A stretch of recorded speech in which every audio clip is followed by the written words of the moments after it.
அழகிய அன்பு சேனலுக்கு உங்களை அன்புடன் வரவேற்கிறேன். இந்த வீடியோவில் என்ன பார்க்க போகிறோம்னா 2022 செம்பருத்தி செடி நட்டு வச்சு அதுக்கு மோகன சுந்தரம் அப்படின்னு ஒரு பேர் வச்சுருந்தேன். அந்த செடி நல்லா வளர்ந்து பெரிய பெரிய பூக்களாக பூக்க ஆரம்பிச்சிது.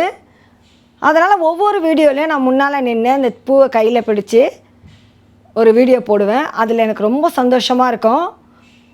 பூக்கள் வந்து நிறைய பூக்க ஆரம்பிச்சிது. தினமும் அந்த செடி கூட நான் பேசுவேன். ஒவ்வொரு நாளும் என் மகளை வந்து ட்ராப் பண்ணும்பொழுது அந்த செடிக்கிட்ட பாய் சொல்லிவிட்டு அந்த பூக்கிட்ட முத்தம் கொடுத்துட்டு போவேன். எனக்கும் அந்த செடிக்கும் ரொம்ப பாண்டிங்காக இருக்கும். நிறைய கான்வர்சேஷன் நடக்கும் அந்த செடிக்கும் எனக்கும். ஏதாவது சில விஷயங்கள் நான் வந்து மனசில் நினச்சிருந்தேன்னா மறுநாள் நிறைய பூ பூக்கணும்னு நினைப்பேன். அது போல் அந்த செடியில் நிறைய பூ பூத்திருந்தால் நம்ம நினச்சது கரெக்டாக இருக்கும் அப்படின்னு நினைப்பேன். எனக்கு உடம்பு சரியில்லாத ஆனபோது நான் ஒரு 50 நாள் அந்த செடி கூட பேசவே இல்லை. அந்த செடியை பார்க்க கூட என்னால் முடியல. நிறைய பேர் என்கிட்ட கேட்பாங்க, இந்த செடியில் எப்படி இவ்வளோ பெரிய பெரிய பூக்கள் பூக்குதுன்னு. அந்த செடிக்கும் எனக்கும் உள்ள ஒரு சந்தோஷம் அது.